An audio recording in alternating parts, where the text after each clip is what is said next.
When they went in the Mos Eisley Cantina, their draft beer selection has really changed. It's all craft stuff now. It looked like Yeah, Facts. they're getting a little too focused on porters though. It's porter last season, guys. well last fall it was stout season, Banner, and it's like if you don't have something you're known for, you're never going to be able to master it.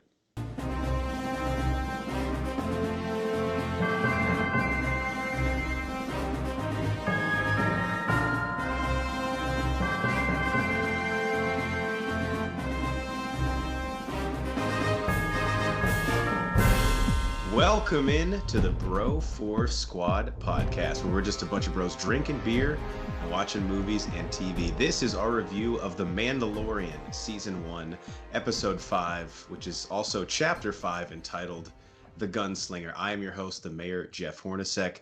Joining me today are the mad scientist, Brian Banner, and the American hero, Nate Thurman, to review this episode as we do all of our TV episodes on the 4 Bro 4 Squad criteria, which is the acting, the story, our favorite scene, and then any theories or questions going forward. So, Banner, let's go to you first. The acting and the cast in Season 1, Episode 5 of The Mandalorian. What'd you think? I hated every new character that they introduced. I'm not gonna disagree with you. I am not either. I let's hated just- every single fucking one of them. All right, Jake Cannavale, or Cannavale, he doesn't deserve to have his name pronounced right. The guy who played Toro, he was pretty bad. He was bad. Really bad. The thing that frustrated me the most about him is there was potential in the character, just really poor casting. That's a really good point, and I don't even know if I thought of it that way. But if you would have asked me, yes, I hated his acting. But when he was first introduced, I thought he was going to be a character that was given more time to develop. The whole time he seemed like he was really he was trying so hard to make his character seem cool, and it was like pathetic, I thought. Mm-hmm. So I thought throughout the whole episode, you could go either way. He either looks like a gluten-free James Franco or like an off-brand Zac Efron. So he's kind of like a mix of the both. Yeah, I was getting like a great value Joshua Jackson, who plays Charlie Conway. Nice. Yeah, I could see that. Like a bagged cereal version. Yeah. Yes. Or, like Nate said, he was like a no sugar added Dave or James Franco. Yeah, honestly, he looked like a mix. they're like third brother that's never acted before in his life, but he showed up and they're like, your last name's Franco though. Let's see what you got. Like Archie Franco. No, I'm sorry, Cooper Franco. Like how Giannis Antetokounmpo's brother has been on like 3 teams in the NBA, and they're like, "Oh, you just fucking suck." Never mind. So real quick, Banner.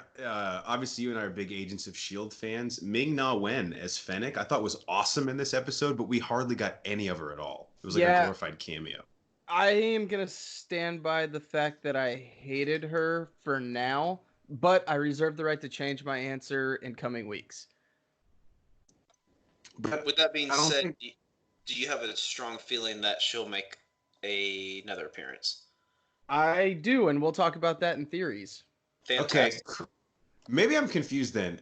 Did she not die? I don't know. Did she? I want your opinion. I'm not like quizzing you.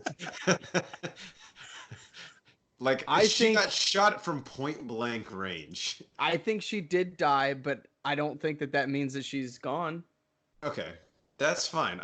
And again, I don't need you to spill your theory right here, but I was like, did I miss something where like they showed that she like moved her hand or something? But we'll get into obviously the last shot of the episode. Nate, you can totally see why they brought her in just based on her ability to fight. That was an incredible scene.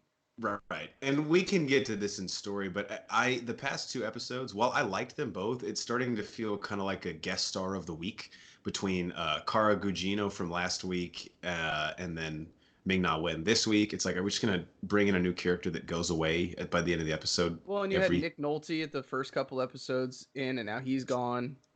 Right. Nate, what did you think of Amy Sedaris, who played that Pelo Motto is the name of her character, the one who like runs the Phillips 66 for ships on Tatooine? Yeah. I was kind of underwhelmed with that. I don't know. I thought her interaction with Baby Yoda, I think that's the thing that really annoyed me the most, is her interaction with Baby Yoda was like hokey and kind of corny, and they played it up as like, oh, it really, I mean, obviously we know, it's a small small baby Yoda child type species, but I just didn't like that coming into it. And overall, I can kind of go off with what Banner was saying. Like nothing really stuck out to me as far as acting. The only thing is in what I picked as the best scene, so I'll wait for that to discuss. So the actress Amy Sedaris, it's kind of weird casting. She is from the Canadian comedy troupe Strangers with Candy, which I don't know if you've ever seen that show, but it's really, really weird. And she looked really familiar. So she is in the movie Elf. She is Will Ferrell's dad's receptionist who like loves Buddy. Ah, So yes. I was like, what do I know her from? So it was just kind of weird casting. I don't think it like took me out of the role, but I was never like, she just did not feel like she was actually a character in the Star Wars universe to me. No, no, it She didn't, annoyed didn't the sell piss it. out of me. I couldn't stand her. She looked like almost like Sigourney Weaver from Aliens, like with her hair like that. Yeah, Hmm. she And was. it Yeah. just, I don't know. And then her acting and talking like that just really took me out of the episode. She was like a wheat bun Sigourney Weaver. I guess it's not Yes. that much Yes. healthier. All right, so I actually really like this episode, but I figured the acting part would be the one weak thing we criticized. So let's get a little more positive here, hopefully, and move on to the story and the plot. So Nate, what did you think? Well, not to rain on your parade, but overall, Damn it! I know. You texted me off pod earlier, and you were really excited. I was like, eh. Um, I don't, I don't know. Maybe you'll bring to light some things that I just didn't pick up on or catch, which is totally plausible because I do that all the time.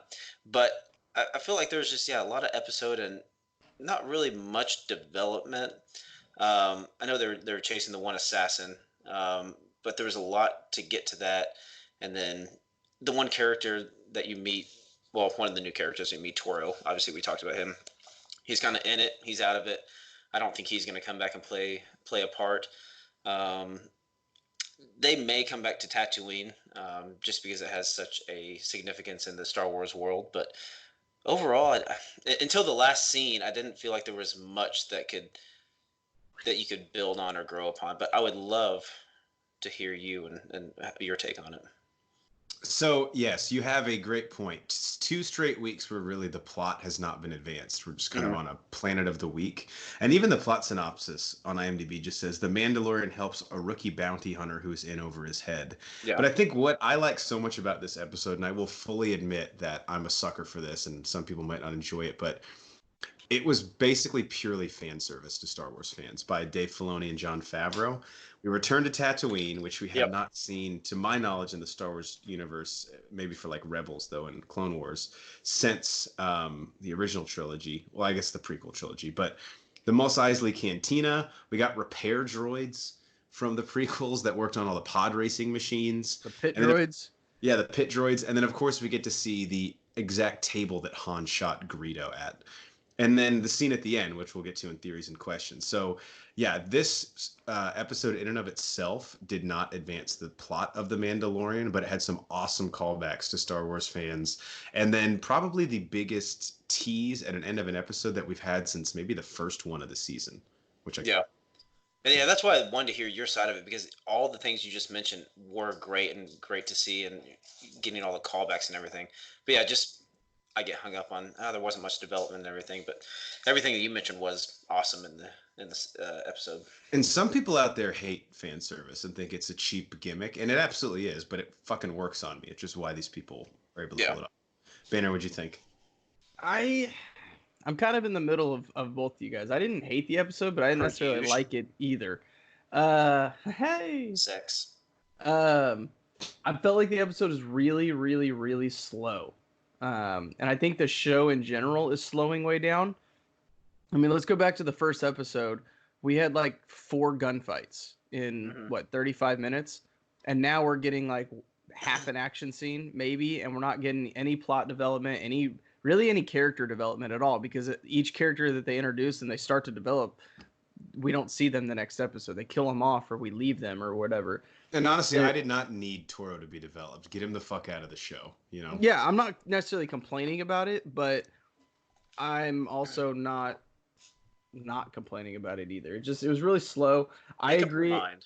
I like the cliffhanger-ish thing that they hung us on. I don't know if it's a cliffhanger because, I mean, I don't know. Whoever that dude is may have just walked up and gone, oh, yep, she's dead. Okay, bye. And we don't know who that is, right? Well, So, well, I have the list of candidates that I'll lay on us in theories. all right.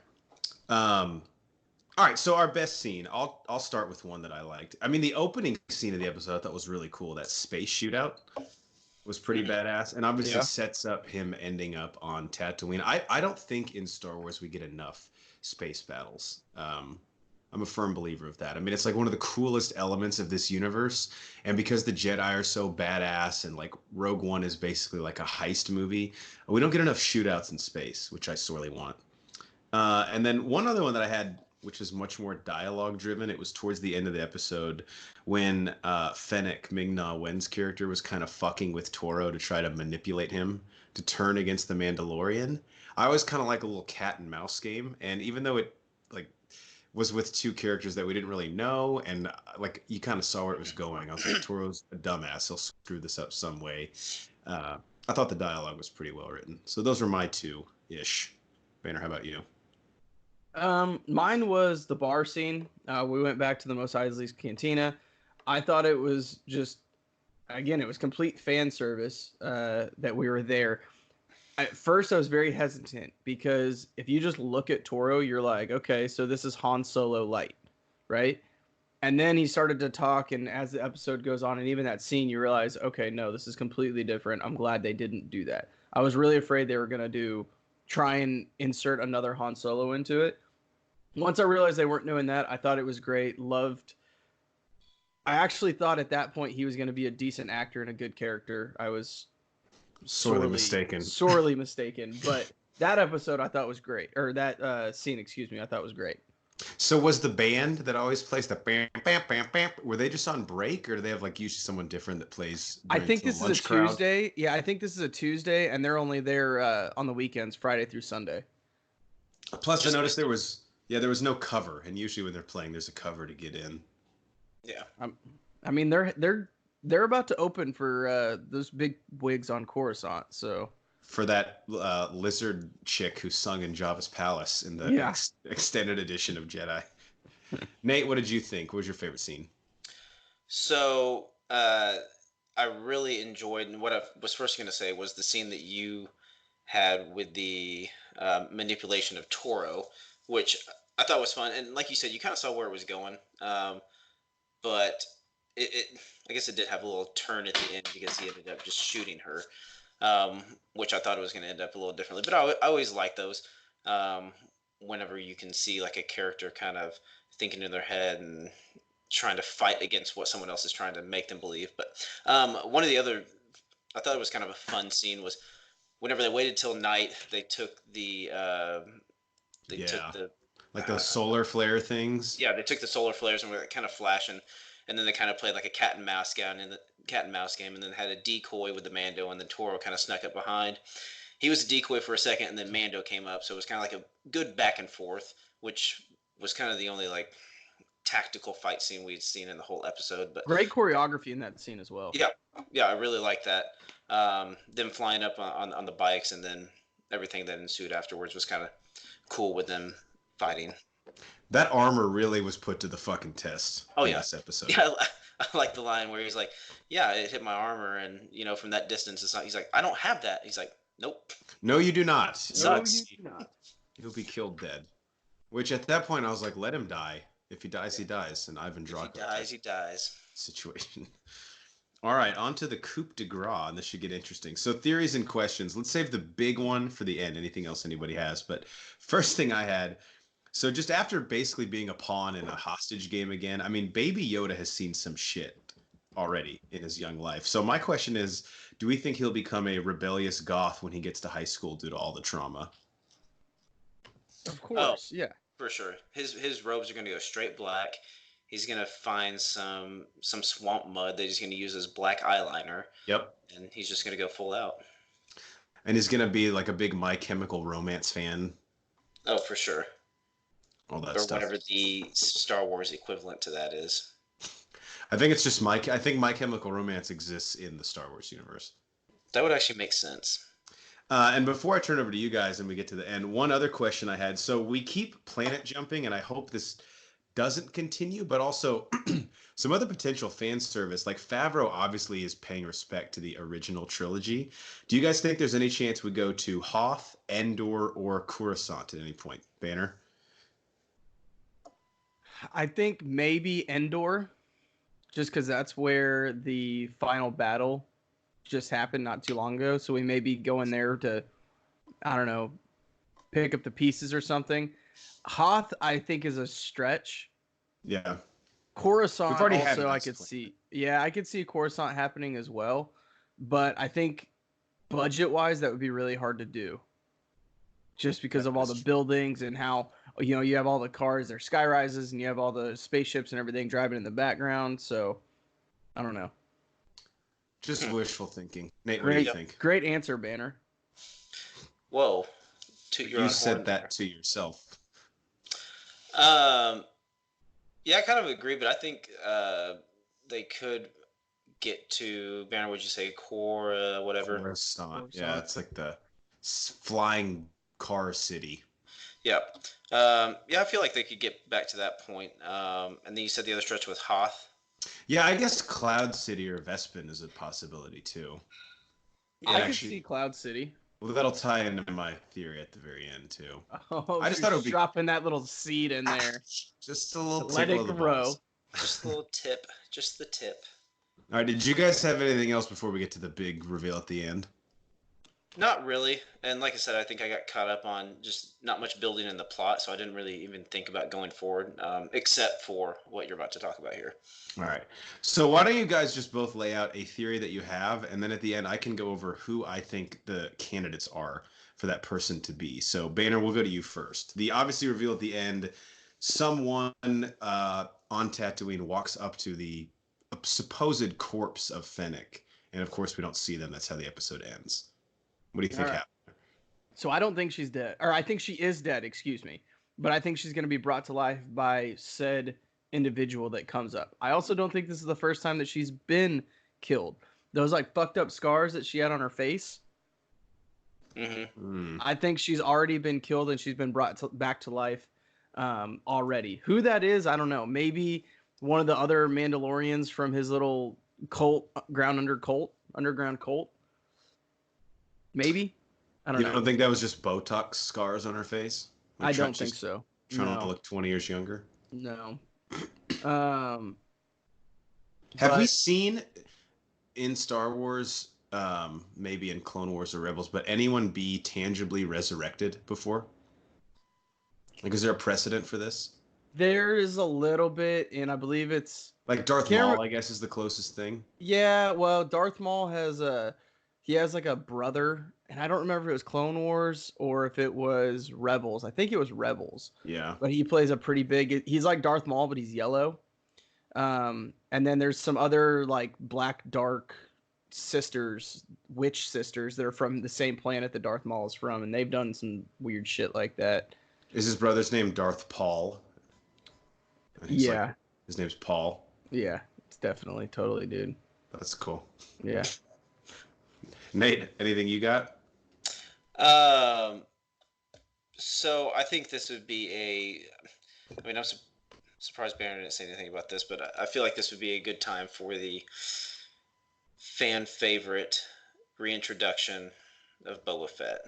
Yep. So just him walking up, it seems like... I don't want it to happen so much. I wasn't going to put it out there. I don't either. Yeah. But if Vegas were to put the lines up, I think he would be the favorite.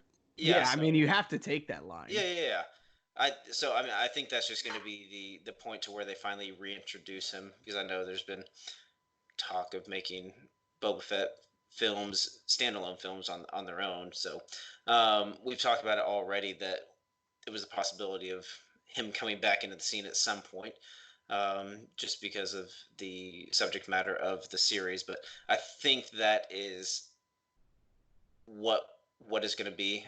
If not, I think it could be, and I'm blanking on the name, the assassin chick from the last episode. Cara. Well, the actress is Cara. I can't remember her name. Because I feel like there's going to be a reintroduction of her. Sure. they're gonna find her again, and since she's already dubbed as a great assassin, I feel like she could already have one of the trackers on Finnick. So it would make sense that she finally comes up to her and finds her, and then she moves on to who actually killed her, which actually is Torque, but whatever. I think it was like episode 2 where we started talking about the theory of Boba Fett either being the Mandalorian or coming back in the show. While I don't want him to have survived the Sarlacc pit like he did in the expanded universe books, if he came back but he wasn't the Mandalorian, I would be much more open to that idea, I think. Yeah. I agree. I think I would rather him come back as Boba Fett and not come back as the Mandalorian. Right. I like that idea much better. Much mutter. I know what you're trying to say. I wrote down a list of people I think it could be based on this timeline in the Star Wars universe, and again, this is me predicating this on, all right, Favreau and Filoni have shown that they are going to give us fan service here. They don't shy away from it. So we're looking at Luke, Lando, Banner, correct me if I'm wrong, but could be one of Poe Dameron's parents, just in terms of timeline. Yep. Timeline for sure could be. And I wrote down Leia, and then of course Boba Fett. I think Lando and Boba Fett are out of that list are the two most likely. I was about to say I like the Lando theory. Yeah. The only thing is I can't with any of those people at this point, just because we don't know anything about Fennec. I can't even venture a guess as to why they would even be interested in her. I also can't. Acting wise, would Glover come back to do this? We could either go Glover or we could de-age Billy D. Williams. Why would they waste the money on de-aging Billy D. Williams? Well, wouldn't we have to age up Donald Glover? Maybe a little bit. I think you could do that a lot easier though with makeup than with technology. Probably. And cheaper. I don't think Disney and Lucasfilm is pinching pennies, but I agree. It would probably be easier just to do that with practical makeup than it would be anything else. But it really just depends. But if you're going to talk budget, Donald Glover obviously is going to cost you more than Billy D. Williams. Billy D. Williams will almost pay you to be in the movie. That's true. Exactly. 6'1", weigh half a dozen other. Yeah, like I got a Dave and Buster's coupon. It's half Christopher Walken. I can't. All right. Before we end our review of The Mandalorian Season 1, Episode 5, anything you want to leave the people with, Nate, the American hero? I'm hoping that we get some more Baby Yoda development. He's obviously been around, and he's been piquing my interest and getting my Star Wars boner pretty hard. But it's been a cock tease. He's been there. They haven't really done anything with him. I want some linkage or some lineage or something tied into some of the episodes. So we can tie back into the originals or something like that. Totally. I want some goal. Like, where are they going? Like, is he literally just going to fly around the galaxy until Baby Yoda dies 1,000 years from now? I think right now he is literally just on the run. I don't think he has a plan right now. Yeah. I want a plan. I also think that, and this just came to me, the guy that's over Fennec, I think it's going to be somebody from Mando's past, like when he was a kid. You know, we've gotten those couple of weird flashbacks of him getting taken away from his parents. Yeah. Could that be his dad or the same people that killed his parents? Bit of a stretch, but I would like it. Yeah, I mean, if it's his dad, then we're kind of getting the false narrator, which isn't impossible, but like he's misremembering something or maybe had memories implanted. I don't know. Again, this is what we do. It's just total pot shots in the dark at the end of the episode. What makes it great. Right? Yeah. Banner, anything you want to add? Nope. Just pull over for emergency vehicles. That is great advice. And for the American hero, Nate Thurman, and the mad scientist, Brian Banner, I'm the mayor, Jeff Hornacek, and we are the Bro Force Squad podcast. Thank you guys so much for checking us out. Follow us on Twitter at Bro Force Squad. Subscribe to us on iTunes, Spotify, and YouTube. Just type in Bro Force Squad, 3 separate words. Type those same 3 words into letterbox.com to find all of our reviews and check us out on our website, broforcesquad.com. Till next time, we will see you in the Mos Eisley Cantina. Their prices.